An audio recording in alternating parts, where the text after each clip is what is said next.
Okay, if you could tell, sunny skies, you could humid. This is sunny Miami, Florida. And there's a brewery. You can tell it's Miami by the fact that it's humid all the time, sunny, and there's spotty rain every now and then. But it's been a long way. And I'm definitely going to try this place out. This has got to be very interesting. Ooh.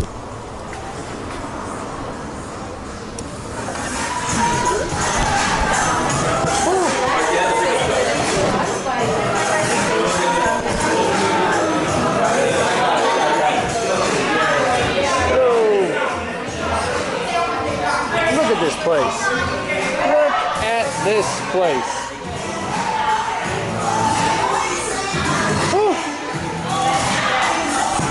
Amazing.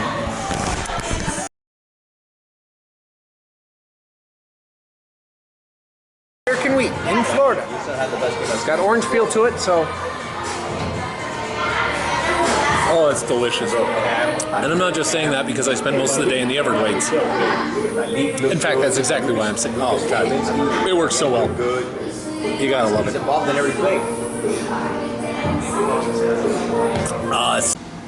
In fact, that is exactly what I'm saying.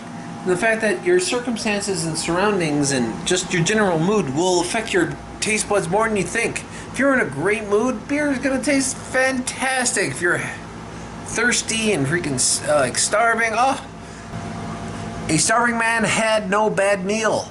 So that's exactly what it's about. It's a red. But judging a red by the color is just almost useless. Darker doesn't exactly mean anything in particular. This one's got a real smooth spice character to it.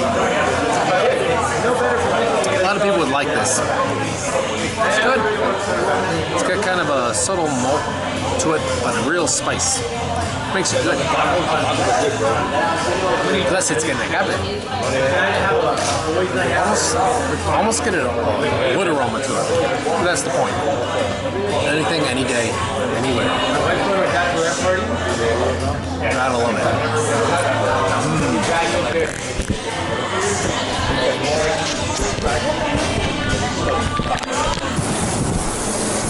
The back with the kegs. Backyard seating. I guess you could use this more in the evening. The one thing I found out about kind of Miami is that, wow. One thing I noticed about Miami is that it's just always hot. No matter what. The heat just permeates constantly here. Yes.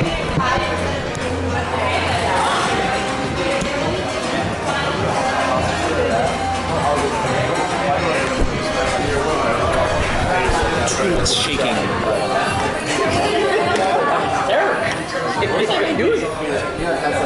They got a food truck in the back, so you got to get your food in so they can find you. Plenty of IPA in Florida. You're crazy. When you think about it, when you think citrus, don't you think Florida?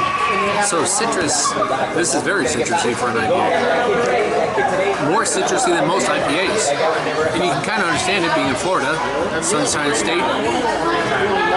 Where do you think orange is? You think Florida? So why not make citrus tea your Florida IPA?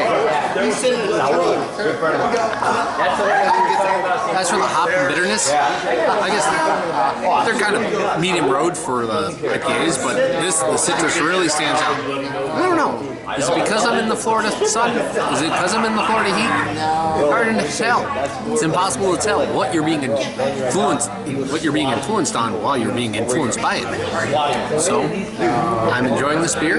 It is a great beer. It is a great IPA. I'm in Florida, enjoying it in Florida, the way it's supposed to be done. Nothing like a trip that makes you remind you why you travel.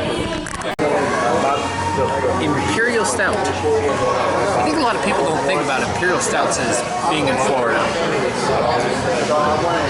They tend to think of them as like a winter-only drink, but they're an anywhere drink as well. Again, as I've repeated myself over and over, they're not I start out the night with this. They're a kind of a finish the night with this. That's what an Imperial Stout is. It's a beer. It's concentrated. It's fortitude. It's everything. They throw the kitchen sink in these. Do it all. Brew it well. Brew it high. Brew it hard. And it's Imperial. So gotta love it. One way to beat the heat. Take the heat. They don't realize And that's the way they do it down here in Florida. It's kind of curious, kind of like looking at this place. It's just all the different things you can kind of focus in on. Well, you got, for a fact, you've got kind of the interesting tap handles, and behind it, I mean, you know, the cardboard callouts are all up in arms, and they all got their own different things. And of course, the bar top is all made from pennies, and pennies themselves have a distinct history in the fact that they're like cost more to keep in circulation than they're actually worth. The fact that you can't receive the United States, the fact that you can't leave the United States with a lot of pennies in your possession, because people might think that you're trying to boil them down and save some money. So pennies are right now, I've got to think that pennies now are more of a plague upon humanity than anything else.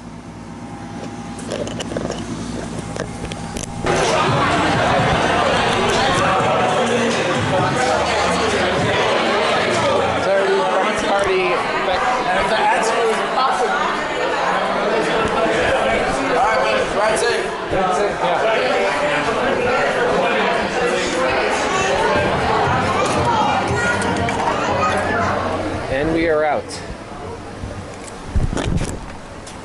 What I can say about the Lincoln Beard is that it's kind of funny named.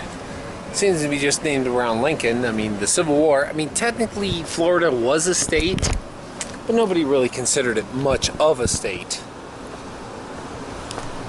It was just kind of amazing that this way was as it is, because the Civil War kind of occurred and Florida was like the least involved southern state, if you can call it a southern state, because most southerners don't consider their Florida to be a southern state, and most Floridians do not consider themselves to be southerners.